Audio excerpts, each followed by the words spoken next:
UPSC परीक्षा विश्व में सबसे कठिन परीक्षाओं में से एक है। आज हमारे साथ एक ऐसी शख्सियत है, अपने पहले ही अटेम्प्ट में ऑल इंडिया रैंक 26 प्राप्त की। बचपन में मुझे घर पे साई बुलाते, फिर वो साई का इंग्लिश का स्पेलिंग ऐसे आई होता है, तो बचपन में फर्स्ट सेकंड थर्ड में कर देता था, वो ऐसे आई का उल्टा IAS हो जाता। मैं जब ये पॉडकास्ट के बारे में सोच रहा था तो सबसे पहले ख्याल मेरा जो जहन में आया, मैं आपको सर बोलूं या भैया बोलूं? Magic of hard work. तो आप एक ही दिन में शिवान जागड़े से शिवान जागड़े सर बन जाते हैं। तब जब मैं छोटा था तब तो इतना फाइनेंशियली स्टेबल नहीं था, फिर वही एक मोटिवेशन था, कुछ तो करना है बड़ा। पहले अटेम्प्ट में आपको ऐसी कौन सी स्ट्रेटेजी पता चल गई जो लोगों को 5-6 अटेम्प्ट्स के बाद समझ आ गई? यूपीएससी नॉलेज की एग्जाम नहीं, अगर एल्बर्ट आइंस्टाइन की एग्जाम देखे तो फिर वो नहीं निकल सकती। वो रील पे टाइटल होता है IAS की एंट्री, वो गाड़ी, वो बत्ती, लोग मोटिवेट हो जाते हैं, एग्जाम को लग जाते हैं, बट हो नहीं पाती। लगता है कि हमारी जिंदगी पूरी फिल्म है, पर मोस्टली इट इज मेरे मुताबिक थोड़ी बोरिंग ही होती है हमारी पूरी जिंदगी। यूपीएससी के बारे में आपको जो भी चाहिए, कौन सी बुक चाहिए, कौन सी PDF चाहिए, कौन से लेक्चर चाहिए, वो सब कुछ फ्रीली अवेलेबल है यूट्यूब या फिर टेलीग्राम पे। तो अगर आप 5 लाख का भी क्लास लगाओ, वो गारंटी नहीं करता कि आप एग्जाम निकल सकते हो। लेट्स से अगर आपका ये अटेम्प्ट में नहीं होता तो आपके पास कोई प्लान भी था? किसी चीज को मैं इतना सीरियसली नहीं लेता। Be good, be kind, be grateful, be humble and be Shivansh Jagade. नमस्कार देखने वालों, I am Ayush Patil, your host for today's video. Welcome back to another episode of Ayush Patil talks. देखने वालों, यूपीएससी परीक्षा विश्व में सबसे कठिन परीक्षाओं में से एक है। सालों सालों तक लोग मेहनत करते हैं, कई अटेम्प्ट्स देते हैं, लेकिन फिर भी सफलता नहीं प्राप्त कर पाते।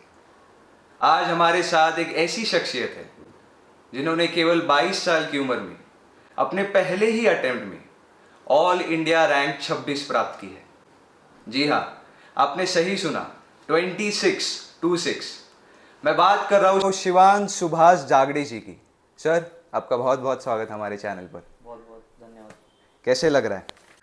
अभी तो खैर बहुत ही अच्छा लग रहा है। सबसे वो जो सेटिस्फाइंग फीलिंग जो बोलते हैं, मतलब जो रिजल्ट के हम एफर्ट्स तो डालते हैं बहुत सारे, पर जब वो एफर्ट्स का कुछ ऐसा अचीवमेंट मिलता है, मतलब जो जिसमें मराठी में बोलते हो एफर्ट्स वो सार्थकी किस चीज़ के लग जाते हैं, तो फिर वही सबसे सेटिस्फाइंग फीलिंग है। और उससे अच्छा और एक फीलिंग ही वापस से एग्जाम नहीं देनी पड़ेगी, तो वही सबसे ज़्यादा बेहतर फीलिंग। बोल सकते कि बेस्ट फेज है लाइफ का, या नहीं best is yet to come? मतलब मेरे हिसाब से तो बेस्ट चलता ही रहता है, पर ये हाँ, उस टर्म्स में नॉट द बेस्ट, मतलब मेरे हिसाब से ऐसा कोई बेस्ट या फिर वर्स्ट मोमेंट नहीं रहता। लाइफ इज ऑलवेज बेस्ट, तो फिर ये बस उसमें थोड़ी खुशी है बस। मैं जब ये पॉडकास्ट के बारे में सोच रहा था तो सबसे पहले ख्याल मेरा जो जहन में आया वो ये था कि आप मेरे सिर्फ 1 साल से बड़े हो, तो मैं आपको सर बोलूं या भैया बोलूं? नहीं, वो भैया ही बोलना चाहिए, मतलब कोई भी हो, मुझे वैसा कुछ या वो सर बोले तो मुझे अच्छा लगे, या फिर मेरा तो कुछ नहीं, मैं तो एकदम नॉर्मल सीधा साधा बंदा हूँ, तो फिर मुझे जितना आप मुझे वैसे ट्रीट करो तो वैसे मुझे अच्छा लगता है। लेकिन अभी सर सुनने की आदत डालनी पड़ेगी शायद। हाँ, वो तो है, पर आदत तो डालनी पड़ेगी, पर मुझे अंदर से नहीं फील करना वो कि मैं किससे बड़ा हूँ या फिर वैसे। लेकिन फिर भी मतलब that is the magic of hard work. हाँ। मतलब एक रात पहले आप सिर्फ शिवांश जागड़े होते हो, बट जब वो PDF रिलीज होती है, आई गेस आप लोगों में वो होली PDF बोलते हैं सिलेक्टेड कैंडिडेट्स की, तो आप एक ही दिन में शिवान जागड़े से शिवान जागड़े सर बन जाते हो। सोसाइटी, दोस्त, फैमिली आपको एक अलग नजरिए से देखते हैं। तो वो जो ट्रांजिशन है from Shivan Jagade to Shivan Jagade sir, वो कैसा है, कैसे लगता है? खुश हो या फिर ऐसा लगता है कि अभी रिस्पॉन्सिबिलिटी बढ़ गई है? वो रिस्पॉन्सिबिलिटी तो अभी नहीं पता कितनी बढ़ चुकी है, क्योंकि अभी तो बस लोग बोलते हैं कि IAS बहुत बड़ी पोस्ट रहती है, बहुत जिम्मेदारी रहती है, पर बोलने से वो फील नहीं होता ना। जब तक मैं फील्ड पे नहीं जाऊंगा तब मुझे पता चले कितनी बड़ी जिम्मेदारी है। अब तो बस वो एक एक्सटीरियर्स बस थोड़ा सा धुंधला सा पता है कि बहुत जिम्मेदारी, पर जब मैं एक्चुअली जाऊंगा पता चलेगा कि क्या जिम्मेदारी है। अभी तो बस पता है, दूर से पता है कि नहीं कि इतनी जिम्मेदारी रहती है, पर जब वो पोस्ट पे रहूंगा तब जाके वो नहीं क्या रियल पता चले क्या चीज क्या है वो। तो फिर अभी तो इतनी नहीं लगती, अभी तो खुशी हूँ, अभी तो बस पूरा फेज में कि रिजल्ट के बाद वाला जो फेज रहता तो उसी फेज में, इसलिए तो अब तक तो अच्छा ही लग रहा है वैसे प्रॉपर। यूपीएससी करने का ख्याल कब आया? सबसे पहले ख्याल कभी आया कि मुझे अभी ये करियर में जाना है या मुझे ये करना है? यूपीएससी का तो कैसा था, मैंने जो 11th और 12th में औरंगाबाद में था, उधर एक सर्विसेज प्रिपरेटरी इंस्टीट्यूट करके है, और उसके बाद वो एनडीए के लिए एनडीए के लिए, हाँ यस right. यस। तो फिर 12th के बाद मैंने तो एनडीए के अटेम्प्ट दिए, तो फिर वहाँ पे मेरा नहीं हुआ। तो फिर उसके बाद कोविड शुरू हुआ, मेरी 12th 2020 में हुई, तो फिर कोविड पीरियड शुरू हुआ। आईएएस एनडीए के लिए, हाँ हाँ, yes, राइट। तो फिर तभी ये एनडीए के रिटर्न में मुझे अच्छे मार्क्स आते थे, पर ये इंटरव्यू में नहीं हो पाता था मेरा। तो फिर मैंने वही सोचा कि अगर मुझे इतने रिटर्न में अच्छे मार्क्स आ रहे तो फिर मैं यूपीएससी ही दे दूं एग्जाम। मतलब तब पहले से बचपन से कुछ नहीं था ऐसा आइडिया वगैरह। मतलब बचपन में मुझे घर पे साई बुलाते, फिर वो साई का इंग्लिश का स्पेलिंग ऐसे आई होता है, तो बस मैं फर्स्ट सेकंड थर्ड में कर देता था, वो ऐसे आई का उल्टा आईएएस हो जाता। तो फिर बस वो सेकंड थर्ड स्टैंडर्ड में पहले से ख्याल था कि बड़े होकर आईएएस बनना है? ख्याल नहीं था, वो जब स्कूल में सीखा था टाइम पास के लिए, वो तब करता था बस। पता था आईएएस आईपीएस तब। अब मैं कौन से भी आप सेकंड थर्ड बच्चों को पूछे अगर कि मतलब आप बड़े हो क्या बनना चाहिए, कोई भी कलेक्टर आईएएस आईपीएस बोल देगा, पर तब नहीं पता था। तो अब भी फिर जब 12 के बाद देखना शुरू हुआ कि देखा मैंने कि सिविल सर्विस एग्जाम क्या रहती, प्रीलिम्स रहती, मेंस रहती, इंटरव्यू था, और उससे उससे भी बड़ी बात ये थी कि मतलब एक्चुअल रोल क्या रहता है आईएएस आईपीएस का। वो तब उसके बाद 12 के बाद थोड़ी रिसर्च की, क्या रोल रहता, कितना इम्पैक्टफुल सर्विस रहती। और थोड़ा मुझे बचपन से थोड़ा सोशल इंक्लिनेशन था, दूसरों की मदद करना पसंद है मुझे। ओके। तो फिर वही थोड़ा सोशल इंक्लिनेशन था, और फिर उसी के बाद एक एग्जाम फिर अच्छा लगा, जॉब रोल पूरा प्रोफाइल। तो उसके बाद फिर धीरे धीरे ग्रेजुएशन के साथ पढ़ना शुरू किया मैंने ऐसा। तो भी फिर भी मतलब एक मैंने जो ट्रेंड ऑब्जर्व किया है कि जो भी फील्ड में टॉप रहता है, वो बोलते हैं ना टॉप ऑफ द पिरामिड, उनमें एक कॉमन ये रहता है कि एक कोई तो एक ऐसा ट्रिगर मोमेंट या ट्रिगर इंसिडेंट होता है उनके साथ, इंसिडेंट। जैसे कि मतलब 12th फेल पिक्चर अगर देखा होगा तो उसमें 12th की एग्जाम शुरू होती है, तो एक आईपीएस ऑफिसर आता है, चीटिंग रुकाता है, तो वो गाड़ी वगैरह देख के हीरो को लगता है कि मुझे भी ये बनना है। ऐसा कोई मोमेंट कोई भी हो सकता है, मतलब स्कूल में एनुअल डे फंक्शन पे कोई आ गया, आपने देखा, इंस्पायर हुआ, ऐसा कोई मोमेंट? मतलब मेरे साथ तो ऐसा कई मोमेंट्स ऐसा हो चुके, मतलब वो ऐसा ग्रेजुअल प्रोसेस थी। मतलब मेरा सिविल सर्विस का मैं पहले तो डिफेंस बहुत पसंद था मुझे, तो डिफेंस में जब वहाँ पे ऑफिसर आते थे तो फिर उनको देख के लगता था कि ऐसा कुछ तो बनना चाहिए, मतलब उनकी पर्सनैलिटी देख के। औरंगाबाद में ये से वहाँ पे जब मिलिट्री के ऑफिसर देखते थे तो फिर वहाँ पे कुछ तो ऐसा पर्सनैलिटी ऐसी चाहिए अपन को, क्योंकि वह थोड़ा फिर उसका आकर्षण बढ़ गया उसके साथ। और फिर वापस जब सेल से वापस वो फिर यूट्यूब के इंटरव्यू वगैरह देख के बहुत, तो फिर वैसे बहुत ऐसे टर्निंग पॉइंट्स थे। मतलब मेरा तो ऐसा कोई आप जैसे बोला कि एक कुछ तो नहीं था, मतलब वो थोड़ा फिल्मी हो जाता फिर वो थोड़ा हाँ, मतलब हमें लगता है कि हमारी जिंदगी पूरी फिल्म है, पर मोस्टली इट इज मेरे मुताबिक थोड़ी बोरिंग ही होती है हमारी पूरी जिंदगी। अच्छा। ऐसा मूवी के मुताबिक तो नहीं होता, मतलब ऑब्वियसली वो हर एक की अलग अलग रहती है, पर मेरा तो बचपन से ही था कि मैं थोड़ा घर का बैकग्राउंड भी थोड़ा बचपन मतलब जब मैं छोटा था तब तो इतना फाइनेंशियली स्टेबल नहीं था, तो फिर तब वही घर वालों के मतलब जो परिश्रम करके देखते हैं हम, तो फिर वही एक मोटिवेशन था कि अगर मेरे घर वालों ने मुझे इतने मेहनत करके पढ़ा रहा इतने अच्छे स्कूल में या फिर इतना अच्छा शिक्षण दे रहे हैं मुझे, तो फिर वही लगता है कि कुछ तो एक मैंने कर्जा लिया, तो फिर वही मैं कैसे वापस रिटर्न बैक कर सकूं, तो फिर वही तो एक मोटिवेशन था, कुछ तो करना है बड़ा। तो फिर वही फीलिंग थी, यस वही तो फीलिंग थी। पर तो भी सर्विस आई गेस ये कॉमन था आपके Yes, दिमाग में, yes, डिफेंस yes, सर्विस हो yes, या yes, फिर yes, यूपीएससी हो। yes. आपने अभी बैकग्राउंड का जिक्र किया, आपका क्या बैकग्राउंड है, मम्मी पापा क्या करते हैं आपका? यस यस मतलब मेरा जन्म एक पानछेद करके डैम है, तो फिर उसके ही नजदीक एक रुड़े करके गांव है, तो फिर मैं वहाँ का हूँ। और मतलब बस मेरा जन्म ही वहाँ पर हुआ था, तो फिर मेरी मेरी छोटी बहन है, बड़ी बहन है सॉरी। ओके, बड़ी डायरेक्ट। ठीक है। तो फिर क्या हुआ था कि मतलब वहाँ पे तो बचपन में मतलब उस टाइम कुछ एजुकेशन कुछ फैसिलिटी अभी भी नहीं है, तब भी नहीं थे, तो फिर हमने डिसाइड किया कि पुणे में शिफ्ट होंगे। और बैकग्राउंड थोड़ा एग्रीकल्चर खेती बाड़ी का बैकग्राउंड का, तो फिर इधर आके ऐसे डूइंग आउट जॉब्स, लेकिन नहीं वैसा हमारी मेस थी, फिर जेरोक्स का दुकान था, ओके। और फिर वही वेजिटेबल्स का भी बीच में करते थे। तो फिर वही सब ऐसा अभी अभी मेरी मम्मी का वो टेलरिंग का दुकान है, शॉप है, तो फिर वही सब चीज देख के तो फिर वैसा ही प्रॉपर ऐसा बैकग्राउंड है। मतलब अभी तो बहुत अच्छा, अभी वी आर फाइनेंशियली स्टेबल, पर थोड़े पहले नहीं था वैसा, तो फिर वही अभी तो एक एक बात बोलूं, हाँ। अभी आपने बोला कि बहन छोटी है, हाँ तो कहीं ना कहीं तो आईएएस बाहर है ऐसे ही लगा। नहीं वो बहन छोटी, मतलब वो ट्रीटमेंट वैसी रहती है इसलिए वो छोटी बहन नहीं तो बड़ी, मैं 3 साल बड़ी है वैसे। अभी आपने कहा कि आपका एकदम हम्बल बैकग्राउंड है, कभी मतलब घर का सपोर्ट आपके लिए कैसा था, वो कितना मायने था, आपके मम्मी पापा का सपोर्ट, बहन का सपोर्ट, क्योंकि I guess you are the only son, Yes, तो yes, कभी ऐसा था कि बोल देना कि एक सोसाइटी में कि लड़के को कमाना चाहिए या फिर जॉब करना चाहिए वगैरह, ऐसा कभी प्रेशर था? नहीं, वैसा प्रेशर तो बिल्कुल नहीं था। मतलब प्रेशर 3-4 अटेम्प्ट बाद आता मेरे ऊपर पर क्योंकि मेरा ग्रेजुएशन के बाद सबसे पहला ही अटेम्प्ट था, तो फिर उतना प्रेशर नहीं था। तब तक उतना फ्रीडम था कि 2-3 अटेम्प्ट देख ले, कर ले, होता था। मतलब घर वालों को थोड़ी कॉन्फिडेंस था कि इतना वो देखते थे मुझे पढ़ाई करते हुए कि इतना अगर एफर्ट्स डाल रहे हो तो फिर कुछ ना कुछ तो मिलेगा। उतना उनका मुझ पर कॉन्फिडेंस था कि अगर मैं कुछ चीज कर रहा हूँ तो मैं अच्छे से ही करूंगा। तो फिर उनका वैसा कॉन्फिडेंस था, इसलिए कभी उतना प्रेशर नहीं था कि क्या कर रहा है, पढ़ाई कर। और मुझे कब बचपन से कभी ऐसा तू पढ़ाई करनी चाहिए या तू पढ़ाई पे को बैठ, ऐसा तो अच्छा। कभी फोर्स या फिर प्रेशर नहीं डाला गया था। तो भी फिर भी आज जब भी अपने जर्नी को कभी तो ऐसा पता नहीं बैठते होगे तो रिफ्लेक्ट करते होंगे कि कहाँ से मैंने शुरुआत की, या फिर वो पहला दिन जब मैंने डिसाइड किया और आज मैंने जिसके लिए सपना देखा, तो कैसे लगता है जब ये रिफ्लेक्ट करते हो, you reflect back on your journey? yes, yes. जब मैं रिफ्लेक्ट बैक करता हूँ तो मुझे मतलब मार्च 2021 में मैंने ऐसे प्रॉपर पढ़ाई शुरू की थी यूपीएससी की। तो फिर तब एक लक्ष्मीकांत करके पॉलिटिकली बुक आती है, तो फिर वही एक 1 मार्च से मैंने शुरू कर दी थी। और तो फिर तभी मुझे पता था कि मैं 2024 का अटेम्प्ट देने वाला हूँ। तो फिर तभी मैं स्टडी रूम में एक ऐसा स्टिकी नोट रहता ना, तो उस पर ऐसा 1 लिख के पेपर चिपका देता था ऐसा। मैनिफेस्टेशन। हाँ, वही कि मतलब अभी कुछ मेरे एकदम अगर कुछ आप कर रहे हो तो फिर आपको पूरे एफर्ट्स उस चीज Best के देना इसलिए, है। और अगर आप वो चीज कर रहे हो तो उसके लिए बेस्ट ही नहीं कहते, फिर why to do it if you don't want to be the best at it. Yes.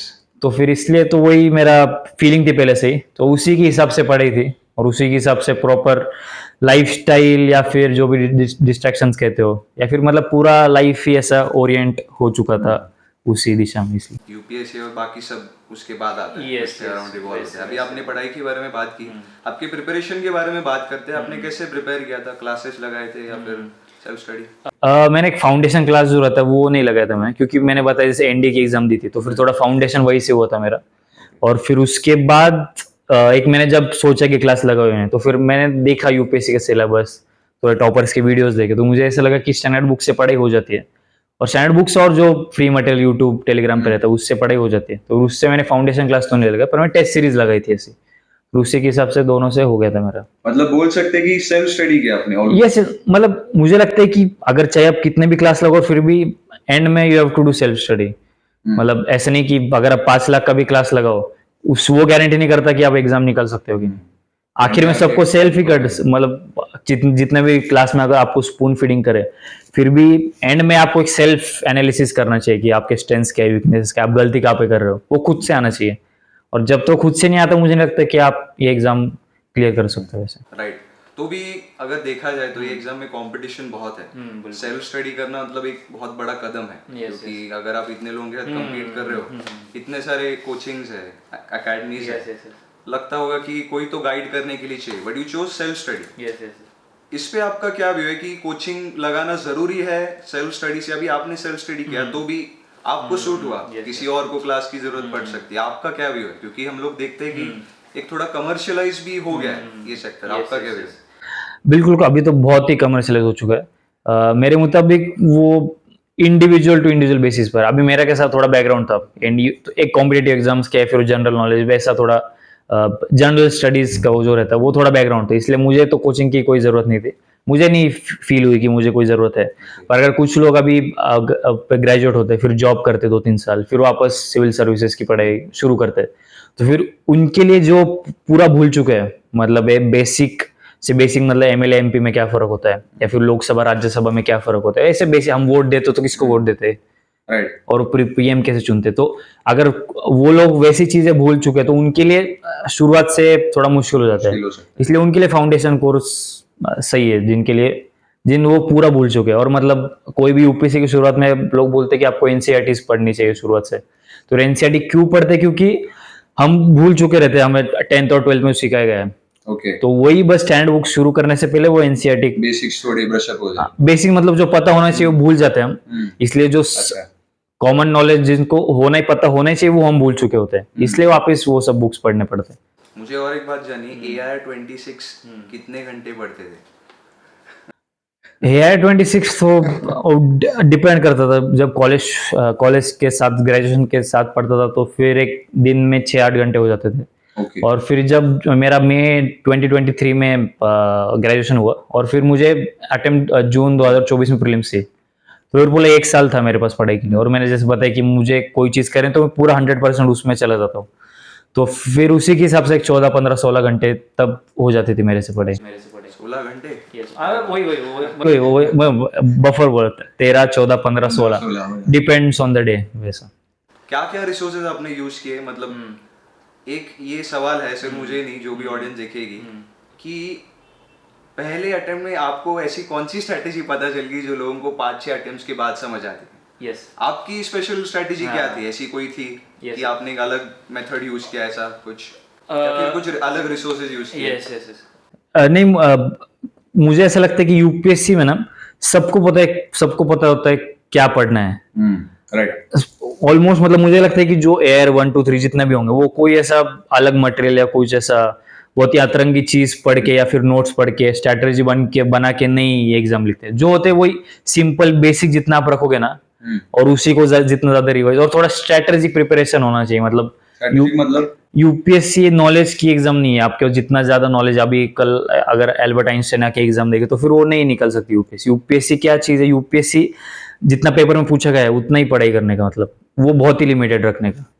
UPSC knowledge की एग्जाम, नॉलेज की एग्जाम होती तो मतलब बहुत लोगों को नॉलेज रहता, पर वो एग्जाम के लिए चाहिए क्या चाहिए? प्रीलिम्स के लिए थोड़ा आपको ऑब्जेक्टिव एप्टीट्यूड चाहिए, या मेंस के लिए वो थोड़ा सब्जेक्टिव आंसर कैसे लिखना है।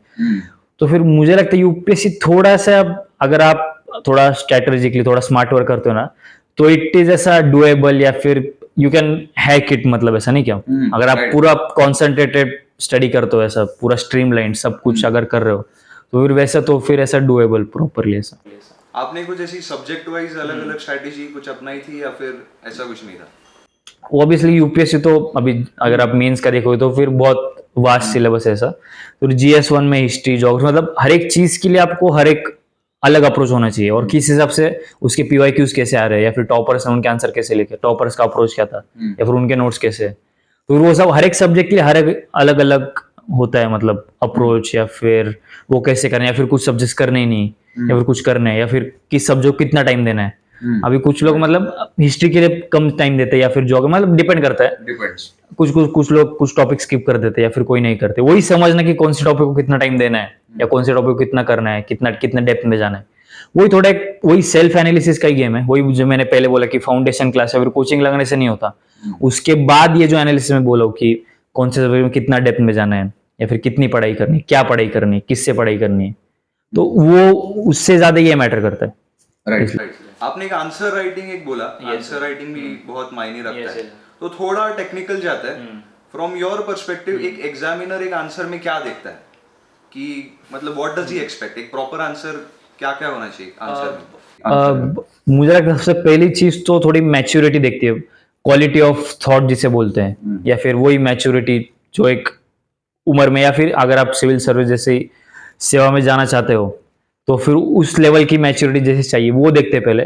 मैच्योरिटी के साथ ही साथ क्वेश्चन में क्या पूछा गया है, मतलब व्हाट डिमांड क्या है बेसिक। तो अगर आप if you stick to the demand तो फिर आप पूरा अच्छे से, मतलब आपको अच्छे मार्क्स मिल सकते हैं, क्योंकि स्टेकिंग टू द डिमांड और थोड़ा क्वालिटी दिखनी चाहिए आंसर्स में, क्योंकि 15,000 लोग मेंस लिखने वाले, तो उनसे बेहतर आपका आंसर होना चाहिए। और बेहतर कभी होगा जब आपके पास वो क्वालिटी ऑफ थॉट हो। क्वालिटी ऑफ थॉट होने के बाद ही आप वो 7 या 10 मिनट में आंसर लिख सकते हो। आपका ऑप्शनल क्या था? मेरा ऑप्शनल मैथ्स था। मैथ्स।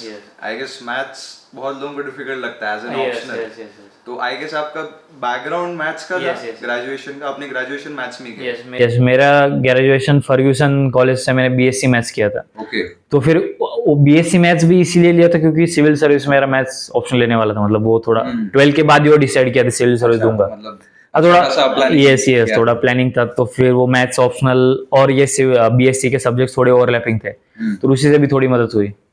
तो वैसे और मैथ्स तो डर वो बचपन से ही रहता है। वो मतलब अगर बचपन में आप डरते हो तो फिर पूरी उम्र भर आप पूरे जिंदगी भर डरते रहोगे, और बचपन में नहीं डरते तो फिर पूरे जिंदगी भर आप नहीं डरते। तो वो 1st to 5th स्टैंडर्ड में ही वो शुरू होता है, वो 50-50 वो पाथ वो वैसे शुरू होता है। मतलब 3 साल प्रॉपर प्रिपरेशन बीएससी Yes, के yes. आप कर रहे थे बट तो भी Yes, full yes, UPSC yes, focus yes, था yes. और ग्रेजुएशन के बाद भी 1 साल आपने किया Yes. मतलब अराउंड 3 साल तो अच्छा प्रिपरेशन Yes, हो गया था proper, आपका proper, proper. अच्छा मैथ्स के लिए आपने क्या रिसोर्सेज यूज किए मतलब थोड़ा टेक्निकली जो एस्पेक्ट देकर मैथ्स के लिए मैंने एक आईएमएस करके कोचिंग थी वो लगाई थी पर वो ऐसी थी कि मतलब ऑनलाइन ही लगाई थी वो दिल्ली की एक मतलब थोड़ा सबसे ज़्यादा पॉपुलर है मैथ्स के लिए तो फिर मैंने जब 3 लेक्चर किए तो उसके बाद मुझे पता चला कि ये सर से तो नहीं होगा, मतलब पूरा टाइम लगाएंगे और फिर वैसे ही वो थोड़ा ऊपर ऊपर से, या फिर मुझे नहीं लगा कि उनसे हो पाएगा मैथ्स। ओके तो फिर मैंने वो 3 लेक्चर किए ऑनलाइन बस, और फिर उसके बाद उनके जो आईएमएच के नोट्स है वो अच्छे हैं, तो लेक्चर वगैरह नहीं इतने।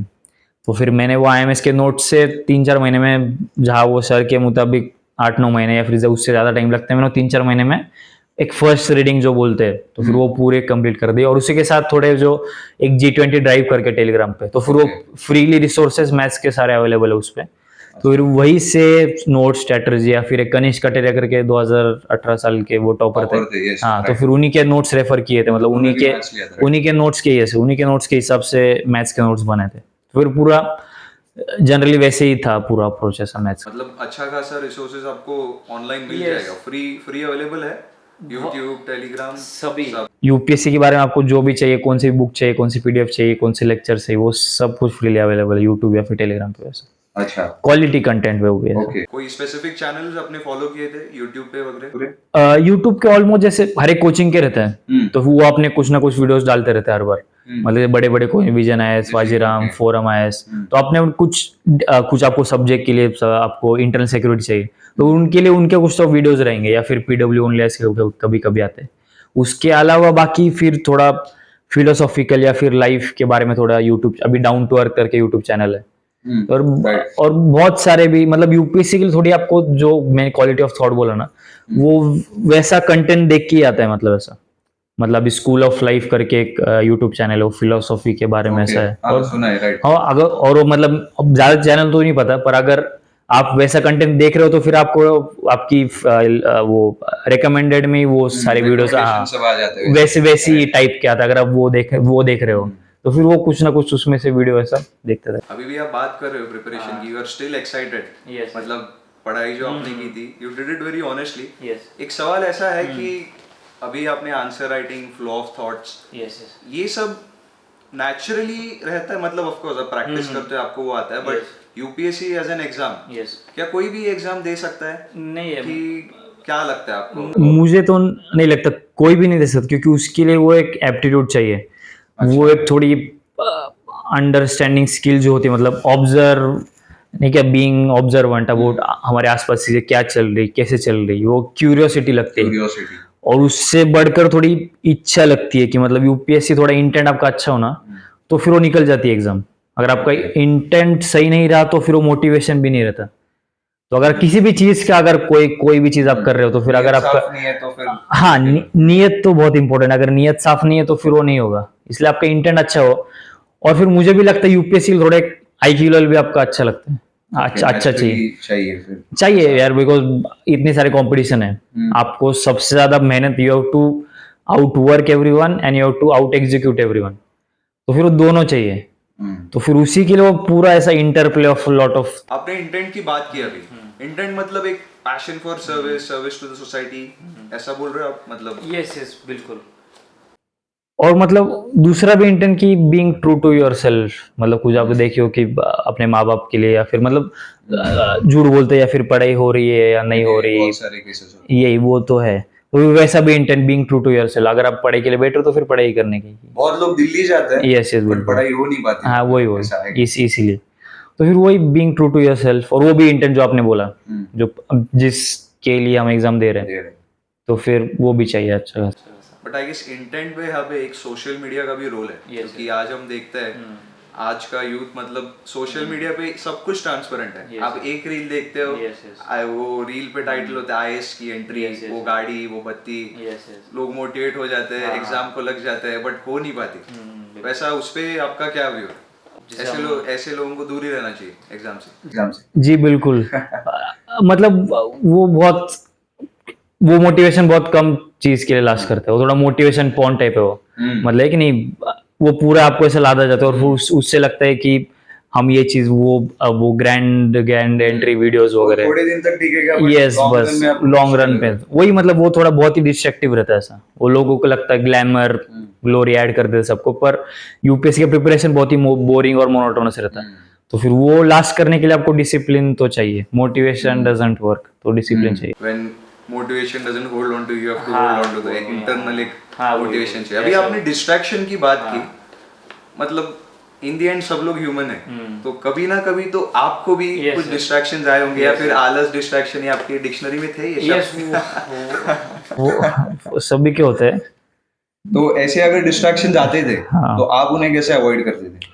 मतलब अवॉइड तो मतलब वो एक एटॉमिक हैबिट्स करके बुक है तो फिर उसमें मैंने पढ़ी थी तो फिर you have to make your bad habits ऐसा इनएक्सेसिबल या फिर जितना आप कम कर सकते हो वो बैड हैबिट वहाँ पर अभी बैड हैबिट्स में तो डिस्ट्रैक्शन का ही तो मेरा फोन था फोन सबसे बड़ा डिस्ट्रैक्शन है तो फिर मैं फोन घर पे ही रख के जाए एक मैंने रीडिंग रूम ज्वाइन की थी लाइब्रेरी Okay. वहां जाके पढ़ता तो फोन में घर पे ही छोड़ देता था तो फिर जितने आप ब्लॉक कर सकते हो आपके डिस्ट्रैक्शंस उतने उतने आप कम कर सकोगे ऐसा और मतलब बोर तो होता है जैसे कि आप बोलो बोर होता है या फिर कभी फटीग आता है तो फिर एक दिन पूरा रेस्ट कर देता हूँ मैं मतलब एक 8-9 दिन के बाद 10वें या 11वें दिन फिर कुछ नहीं करता था मैं बुक्स को हाथ भी नहीं लगाता था वैसे Full on prep mode yes yes वैसे आपके प्रिपरेशन में ऐसी कोई गलती, मतलब शुरुआत में आप Yes, वो गलती कर रहे होगे, बाद में यू रियलाइज Yes, मुझे इंप्रूव करना चाहिए, Yes. ऐसी कोई गलती जो एस्पिरेंट्स देख रहे हैं Yes, तो वो अवॉइड कर सके?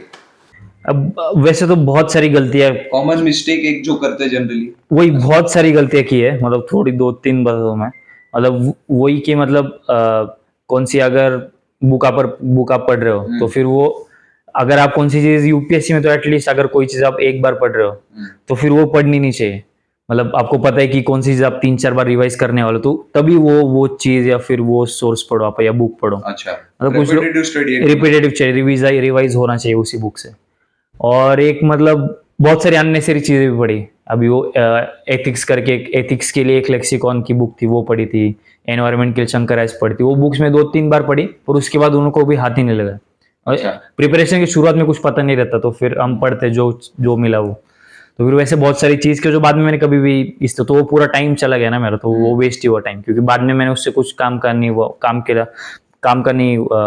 मेरे काम नहीं आया वो एक था यस और वो थोड़ा एग्जाम टाइम में थोड़ा जो सिली मिस्टेक्स होती है मतलब क्योंकि आपका 50% आप जो पढ़ाई करते हो वो है और 50% जो आप एग्जाम टाइम में आप जो परफॉर्म करते हो वो है हमको लगता है कि पूरा पढ़ाई है और फिर वो हो जाता है पर जितना आपका माइंड सेट वो एग्जाम के दौरान मैटर करता है 2 घंटे में आप क्या करते हो, that matters the most. That matters a lot तो फिर मैंने मैथ्स के थोड़ा ऑप्शनल पेपर में थोड़े सिली मिस्टेक्स किए थे अच्छा, तो फिर वही तो थोड़ा एग्जाम टाइम का जो माइंड सेट है वो भी आपका सही होना चाहिए माइंडसेट के लिए अभी आपने माइंडसेट बात की, कुछ ऐसा कोई पैटर्न आप रेजाइन फॉलो करते थे माइंडसेट राइट रखने के लिए या फिर to stay motivated all the time? अब माइंड सेट के लिए तो मुझे लगता है आपको बस अगर आप मतलब मेरे दिमाग में कभी नहीं था कि मतलब ऑब्वियसली एग्जाम देनी थी पर ऐसा नहीं था कि हाँ मुझे यूपीएससी हर वक्त मेरे दिमाग में नहीं चलता था कि यूपीएससी की एग्जाम देनी है इतना कंपटीशन है वो सब है थोड़ा आप टारगेट या फिर शेड्यूल आपका प्लान करते हो मतलब क्या शेड्यूल रहता था आपका? मेरा तो मतलब सुबह में 6-6:30 बजे उठता था फिर 6:30 से 8 एक न्यूज़पेपर या फिर कोई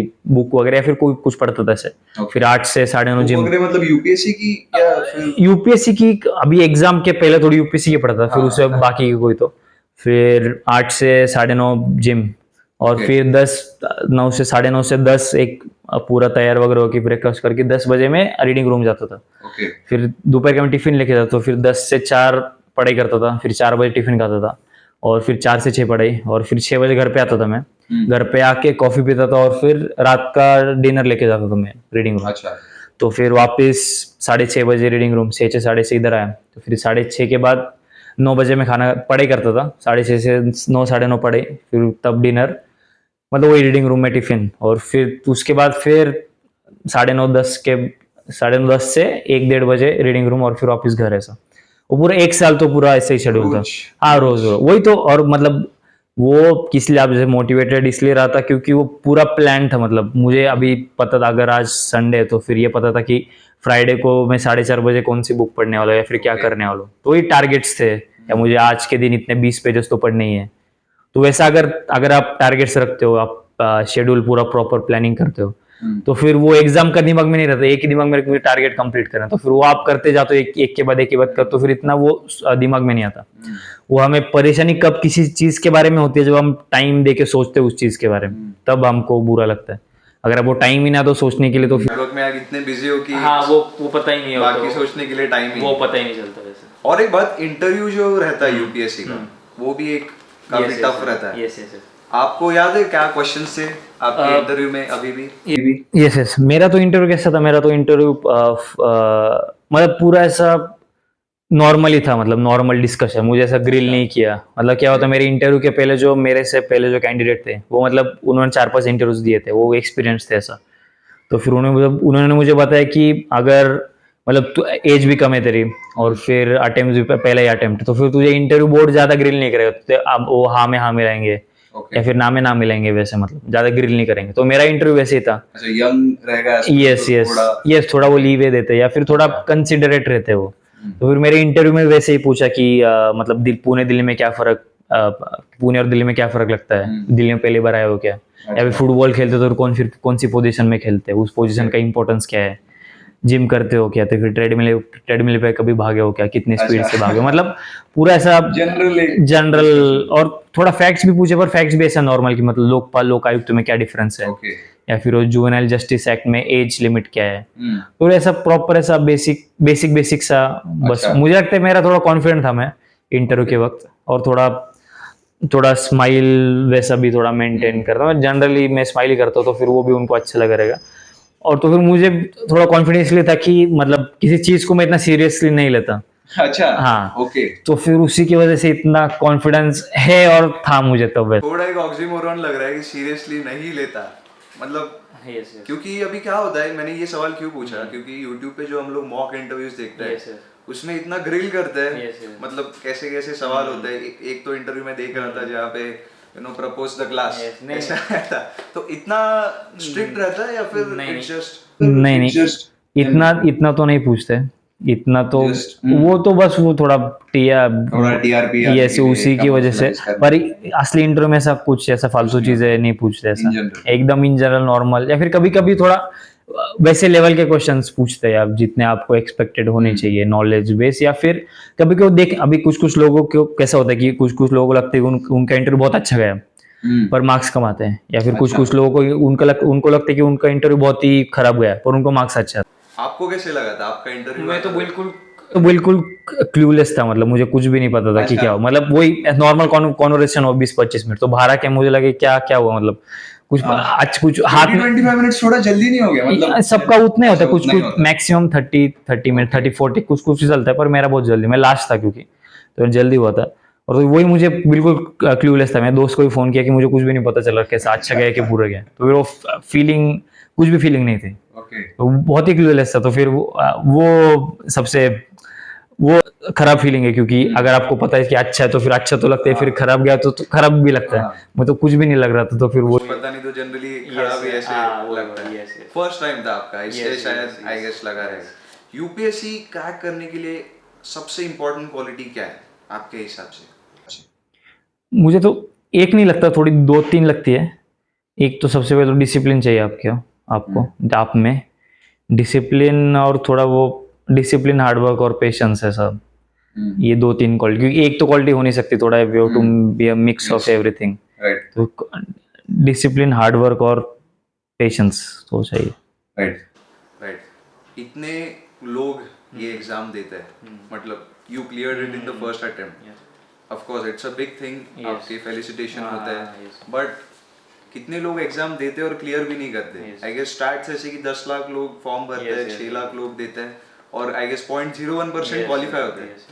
तो जो क्वालिफाई नहीं होते, क्योंकि ये एग्जाम आप 20s to 30s के बीच में देते हो, तो आपके जो गोल्डन ईयर्स है वो आप यूज करते हो। आप अटेम्प्ट्स देते जा रहे हो, एग्जाम क्लियर नहीं हुई, मतलब जॉब भी नहीं करते आप, तो कुछ नहीं होता आपके पास। उनके बारे में मतलब what do you think? Do you want to say something और दैट कि एक प्रैक्टिकल अप्रोच होना चाहिए, इतने अटेम्प्ट्स तक कि आप देखो, ट्राई करो? Yes, बिल्कुल प्रैक्टिकल अप्रोच तो होना चाहिए, क्योंकि ये एग्जाम यूपीएससी थोड़ा ब्रूटल है। मतलब मेरा हो गया, इसलिए थोड़ा लक भी बहुत काम आता है इसमें, मतलब लक का तो फैक्टर है, मतलब 10-20% तो लक है ही। तो फिर अगर आप में मुझे लगता है अगर वही रुकना, where to stop you should know, है कि नहीं, कि आपको देखना चाहिए अगर आपका सच में एप्टीट्यूड है या नहीं ये एग्जाम देने के लिए। वो शुरुआत से पता चल रहा है, अगर आपके 2-3 अटेम्प्ट भी आप प्रोग्रेस नहीं कर रहे हो तो फिर आपको छोड़ देना चाहिए वैसा। If you are not progressing, मतलब मेंस में अगर आपके मार्क्स उस वही विटा प्लेटो, या फिर उसके बाद प्रीलिम्स का भी, और फिर एक पॉइंट के बाद, क्योंकि कुछ तो करना है ना, ये गोल्डन एज सब पूरा इसमें वेस्ट नहीं कर सकते, इसलिए आपको मतलब साइड बाय साइड कुछ कर सकते हैं, फिर कुछ जॉब करके फिर यूपीएससी प्रिपेयर कर सकते हो, क्योंकि शुरुआत 2-3 अटेम्प्ट के बाद आपको उतना नहीं पढ़ना पड़ता उसी एग्जाम के लिए जितना आप फर्स्ट अटेम्प्ट सेकंड अटेम्प्ट पढ़ते हो, तो कम टाइम देके भी आप कर सकते हो। और वही हर एक की फाइनेंशियल स्थिति पर भी वो मैटर करता है कि अगर फाइनेंशियल सपोर्ट रहा तो फिर दे सकते हैं 5-6 अटेम्प्ट, पर अगर फाइनेंशियल प्रेशर रहा या फिर you are the only one earning तो फिर आपको कुछ ना, यस, तो आपको, इट इज वेरी इंडिविजुअलिस्टिक पूरा यूपीएससी, पूरा इट इज वेरी इंडिविजुअलिस्टिक है, यू कैन नॉट से पूरा जनरलाइज नहीं कर सकते, ऐसा ऐसा होना चाहिए सबके लिए, ऐसा होना चाहिए सबके लिए, वैसा होना चाहिए। लेट्स से अगर आपका ये अटेम्प्ट में नहीं होता हाँ। तो आपके पास कोई प्लान भी था, या फिर आपने डिसाइड किया था कि I will try max to max इतने अटेम्प्ट, यस यस। फिर I will switch to another thing, ऐसा कुछ था प्लान बी? प्रॉपर तो नहीं था प्लान बी, क्योंकि मैंने सोचा था कि फर्स्ट अटेम्प्ट नहीं हुआ तो सोचूंगा प्लान बी के बारे में पर अगर पहले अटेम्प्ट में हो गया तो फिर नहीं सोचना पड़ा, सोचना नहीं, एक वही सेकंड थर्ड अटेम्प्ट में सोचता, पर प्लान बी मतलब ये बाकी के जो एग्जाम्स रहते हैं, क्योंकि अगर यूपीएससी का एग्जाम देखे तो जितना उसके लिए तो 2-3 जो एग्जाम और 3-4 तो फिर उसके लिए सिमिलर पढ़ाई करनी पड़ती, तो फिर वही पढ़ाई करता मैं से। फर्स्ट अटेम्प्ट में हो गया तो दैट्स गुड, सोचना ही नहीं पड़ा। हाँ जस्ट एक in general advice for all the aspirants, आपकी टॉप एडवाइस कि जो आपको सीखने मिला, आपने सीखा, एक एडवाइस देनी होगी एस्पिरेंट्स को, क्योंकि आई गेस सोशल मीडिया इतना अच्छा प्लेटफॉर्म है, आप एंडलेस लोगों तक पहुंच सकते हो, तो उनको क्या एडवाइस दोगे? मेरी तो एडवाइस ये रहेगी कि if you want to achieve something तो फिर उसके लिए जो सिंसियर एफर्ट्स और आपका जो सिंसियर एफर्ट्स और जो इंटेंट सही होना चाहिए, नीयत जिसे हम बोलते हैं यार, if you are putting sincere efforts तो भले ही if you fail in first attempt, if you fail in second attempt, तो आपका कहीं ना कुछ तो आपको सक्सेस मिलेगी। तो फिर डोंट गिव अप, क्योंकि ये जो यूपीएससी मतलब आपको, मैं जैसे बोला, मतलब यू डोंट वेस्ट कंप्लीटली, उससे आप उतने ही ज्यादा सीखते हो, you become a better person. तो ऐसा नहीं कि you have to clear this exam then you will, मेरा सिलेक्शन हुआ अभी, तो फिर उसके बाद जो आपको लगता है कि वैसा बहुत बढ़िया लगता होगा, खुशी खुशी है, वैसा नहीं, एवरीथिंग इज डिस्टोपिया, मतलब जो चीज आपको नहीं चाहिए होती, आपको जो चीज आपके पास नहीं होती वही आपको लगता है कि मुझे वो चीज चाहिए तो मैं बहुत खुश हो जाऊंगा। तो फिर वैसा कुछ भी, कौन सी चीज वैसी नहीं रहती कभी भी, वैसी it is, everything is dystopia ऐसा। तो फिर वो एक ध्यान में रखना कि आप अगर सिंसियर एफर्ट्स डाल रहे हो या फिर आपको आपके दिन भर में कुछ तो करने के लिए, then you should be very happy, और आपको अगर एफर्ट्स डाल रहे हो तो कहीं ना कहीं आपका अच्छा हो ही जाएगा। और all the best for whatever you are doing in life. अभी आप आईएएस पोस्ट आपको मिलेगी, तो ऐसे कोई particular issues which you are really looking forward to, जो सोसाइटी में एग्जिस्ट करते हैं, तो पर्टिकुलरली टारगेट दैट? यस, मतलब 2 इश्यूज से पहले मैं बोलना चाहूंगा कि वी आर वेरी नॉर्मलाइज बहुत करते हैं हम चीज़ों को, मतलब we have become normalise to everything. अगर आपको रास्ते पे कचरा दिखे, या फिर कहीं आपको करप्शन दिखे, या फिर कहीं आपको पब्लिक फैसिलिटी उतनी अच्छी नहीं है, तो फिर आपको लगता है कि ये ऐसा ही होता है ना, it is always like this, तो फिर वो बदलने की वो ख्वाहिश, इच्छा, या फिर लगता ही नहीं कभी हम बदल सकते हैं। तो वैसे कि वी आर, वही मेंटेलिटी की we are not this, we could be way better, नहीं क्या, वो एक कोट है कि if you think of man as he is, then you will only make him worse. But if you think of him as what he should be, then you would make him better. तो वही हम बहुत अच्छा कर सकते हैं, बहुत अभी के लेवल से। तो फिर वही एक मेंटेलिटी थोड़ा चेंज करने की कोशिश रहेगी मेरी। और जैसे 2 इश्यूज पर्टिकुलर, तो मुझे वही मैंने बोला था अभी, वेस्ट के बारे में तो बहुत ही, अभी वेस्ट और पोल्यूशन मुझे लगता है कि वो 2 चीजें हमें इससे आगे ये करनी चाहिए, क्योंकि इट इज, हम थोड़ा वो करते हैं ना, क्योंकि बहुत सारे हम जब अभी बैठ के कैमरा के सामने हम कपड़े पहन रहे हैं, या फिर जो फ्रीडम हमें आज है, we owe them to the people who have sacrificed their life, या फिर जो भी इन्वेंशंस हुए, साइंटिफिक डिस्कवरीज हुई, या फिर जिसको व्हील का इन्वेंशन किया, या उसने फायर का इन्वेंशन किया, या जो मर गए वो इन्वेंशन करते हुए, उसी की वजह से हम अभी है। तो फिर वी ओ कि हम वो एटलीस्ट जो वो बेंटन हम पिछले जनरेशन हमको दिया, ग्रेटफुल कि हम वो आगे जनरेशन को वैसे भी थो प्रिजर्वेरेंस पास ऑन करें। तो फिर वही वही जो कहते हैं कि you have to make the world a better place, वही, क्योंकि वो it would be injustice to, वो हमको गाली देंगे कि हमने तुमको इतना अच्छा अच्छा करके दिया और तुमने बिगाड़ करके वापस नहीं। तो फिर नेक्स्ट जनरेशन के लिए कुछ ना कुछ ये सस्टेन होना चाहिए, क्योंकि because of the people who have sacrifice their lives ऐसा। राइट, मैं भी आपकी बातें सुन रहा हूँ। एक क्वालिटी आपकी जो बहुत इंपॉर्टेंट है कि आप यू आर वेरी क्लियर आपको जिंदगी में क्या करना है। मुझे जानना है कि शिवांश जागड़े बियॉन्ड रैंक 26 कौन है, कैसा है इन पर्सन? इन पर्सन तो ही इज वेरी फनी। अच्छा। और फिर फनी ऐसा never, I never take myself seriously, और सबको नहीं लेना चाहिए। It is, I think it is a very important lesson to never take yourself seriously, never take your too seriously. अच्छा, हाँ, थोड़ा लेना चाहिए, थोड़ा लेने से, पर नेवर टेक योरसेल्फ, कुछ भी करो आप, you become the wealthiest person, even if you are prime minister of the country, कुछ भी बनो, you should never take, because after all हम इंसान ही है। मतलब हमारे beneath our clothes, beneath our post, beneath our money in bank, beneath our property, हम वही नॉर्मल एक नेकेड स्वरूप में एक इंसान ही है कि नहीं। अगर आप किसी को भी वाटरफॉल के ऊपर से फेंक दोगे तो फिर सब लोग मरेंगे ना, कोई नोबडी स्पेशल। तो nature doesn't treat anyone, discrimination nature does not do it. तो फिर वही है कि इसीलिए खुद को ज्यादा सीरियसली नहीं, सबको लोग मरने वाले आखिर में कि नहीं। So never take yourself seriously, और एक ही में एक भी चिल लेना सब कुछ, और मतलब अपने अपने तरफ से आप जितने ज्यादा लोगों की मदद कर सके तो उतना करना है कि लिव और लेट लिव। और वही मतलब वो एक सुधा मूर्ति की बुक का मुझे वो एक एंडिंग, जो एक मैं ऐसे में भी बहुत वो कंक्लूजन यूज करता था ऐसे प्रॉपर, मुझे पूरा याद है, मतलब नहीं क्या है? in the ultimate analysis we are mere temporary custodians of whatever wealth we hold, be it emotional, financial, whatever wealth we hold, we are mere temporary custodians. So it is our duty to share with other people what we have, है कि नहीं, because हम and में कहीं लेके नहीं जाने वाले, और वी हैव टू, वो है ना कि we have to plant trees in who shade we know we are never going to sit in. तो वैसे ही पूरा देश, समाज, सोसाइटी वैसे ही आगे जाएगी, और be good, be kind, be grateful, be हम be Shivansh Jagade. don't be, because he is limited, he is only one. भैया बहुत मज़ा आया आपसे बात कर। Surely your journey will inspire countless people. आपकी जर्नी दिखाती है कि अगर जिद हो, पैशन हो, जज्बा हो तो आप कोई भी मंजिल पा सकते हो। बहुत ही अच्छा लगा आपसे बात कर।